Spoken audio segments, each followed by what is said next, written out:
Hey guys, Andy the Balrog here, and we are getting ready for another cooking stream, and we're going to be cooking some lasagna. Now, I know there's a bunch of different ways to cook it, so I'm going to be teaching you my way, but just, I'll talk a bit more about the different ways and different, recipes on the stream tomorrow.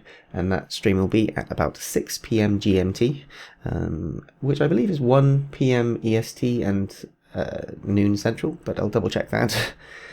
Now, the recipe basically has a bunch of parts. The first being the white sauce, which is, some people make it a cheese sauce, and I'm actually going to make it cheese sauce, because I like cheese. You're going to need about 50 grams of butter, about 50 grams of flour, about a pint of milk, and then you just got salt and pepper, and some nutmeg as well if you've got it. Now, I'm going to be adding loads of cheese. So the whole thing, the whole lasagna, I'll probably need about 500 grams of cheese. So I recommend a good, strong cheddar. But at the end of the day, I mean, there's no reason why you can't use the cheese of your choice. But try it. If it doesn't work, then you'll know for next time. But I like a good strong cheddar.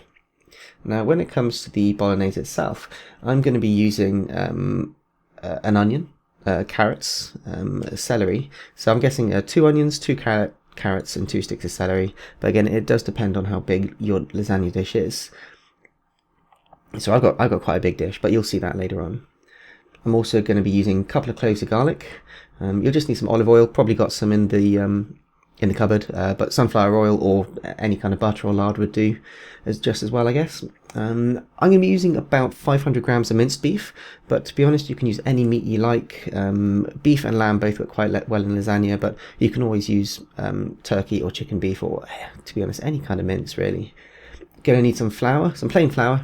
Probably got that lying around in the cupboard. Only going to need about a tablespoon, but that's just used to thicken the sauce. Some tomato puree, again about 3 tablespoons of tomato puree. Probably got that lying around somewhere.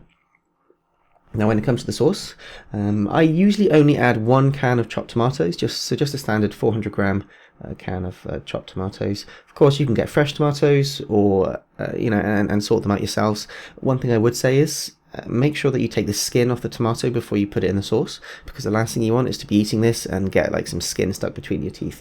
It's just not very pleasant. So yeah, tomatoes, you want about 150 ml of beef stock and about 150 ml of red wine.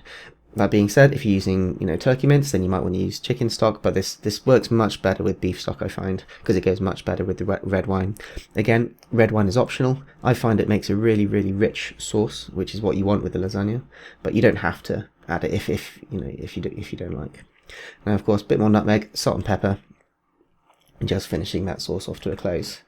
Now, the other thing you'll need is the lasagna sheets.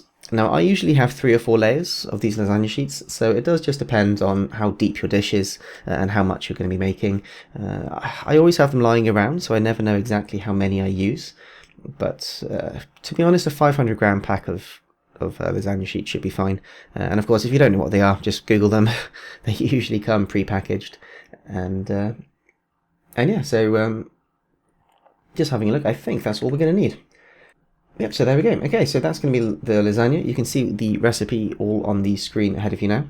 So you've got about 24 hours to go out shopping if you need to buy anything for this. And I'll see you guys tomorrow for the stream.